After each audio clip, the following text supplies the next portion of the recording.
Greetings everyone, this is Jamal from Jamal-Kim.com, and today we will be discussing the fifth part of The Science of Getting Rich. It's a book by Wallace D. Wattles, and I just been kind of diving into each chapter and doing kind of a chapter review.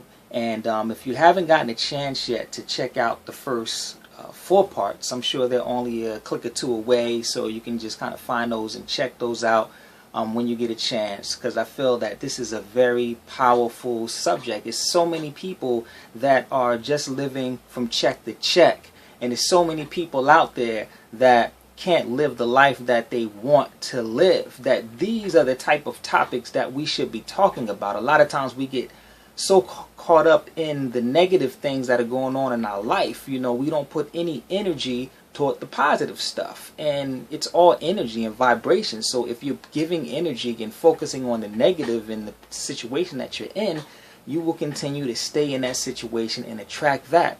But if we could start giving some energy to some positive, high vibrational things, and we put our energies into that, we will begin to attract those things and change our lives. So it brings us to this whole richness. Who doesn't want to be rich? You know what I mean? Who doesn't want to not have to want for anything in their life? Who doesn't want for their family to not have to want for anything in their life?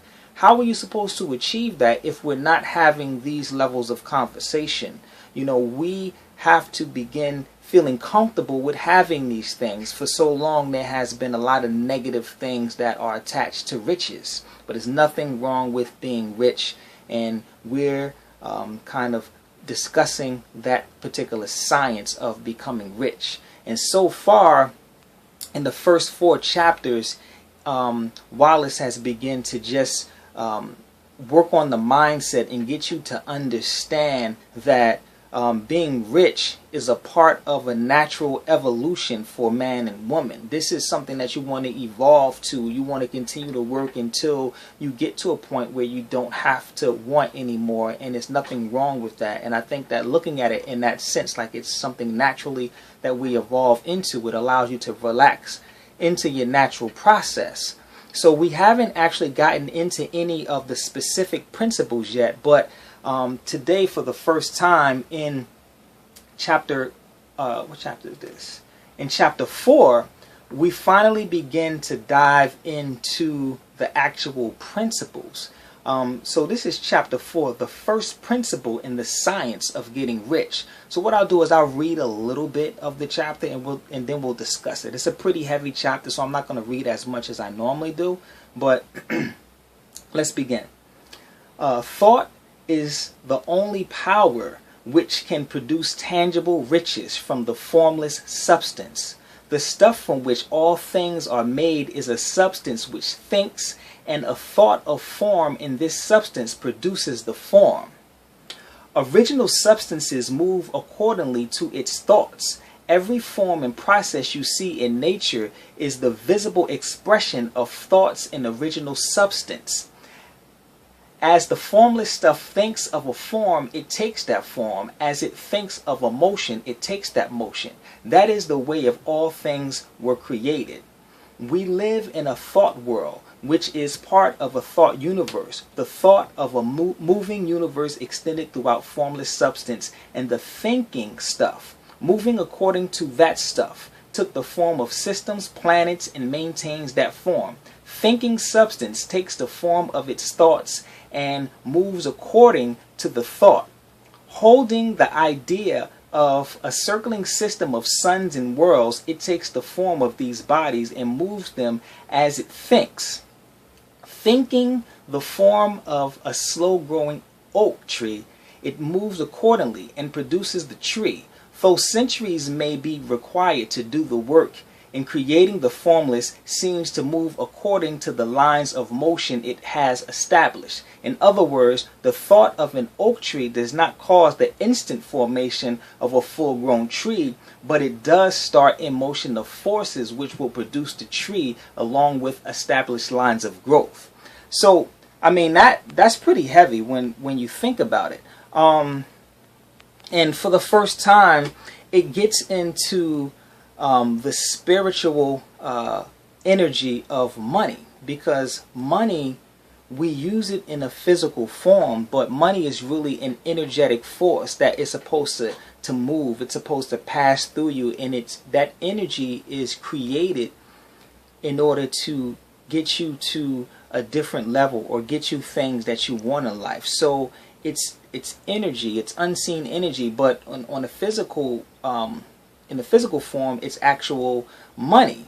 And Wallace really gets into just some spiritual principles. You know, when you look at a lot of different teachings of different spiritual systems and religions, what do they teach? They teach that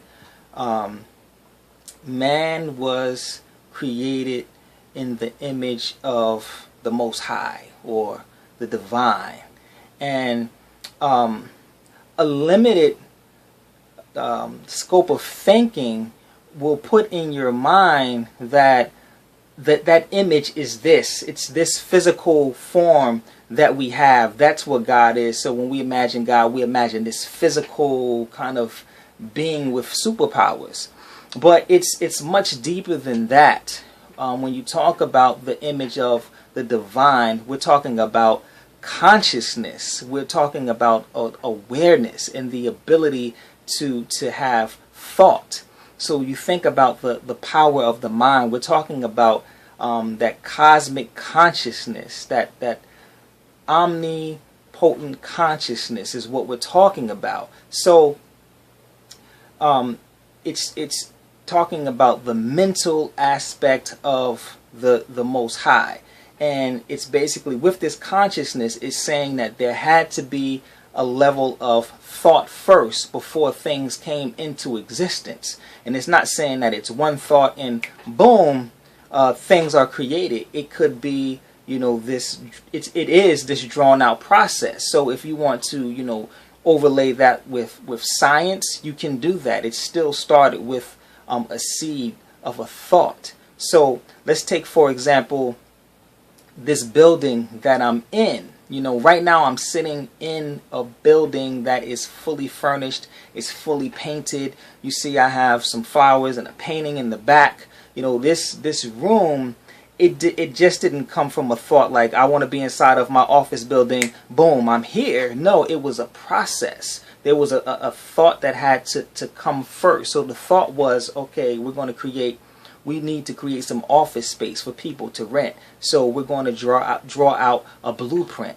Then we have to get it approved by the city. Then we have to get the raw materials. Then we have to begin to build. So it was a long process to get to where I am here, but it still started with a thought. So the first principle to becoming rich is that seed. It's that thought that you must have to be rich, which is an important piece because most people don't even have that seed. So you have to have that original seed that you want to be rich, and then the process of forming it comes from there.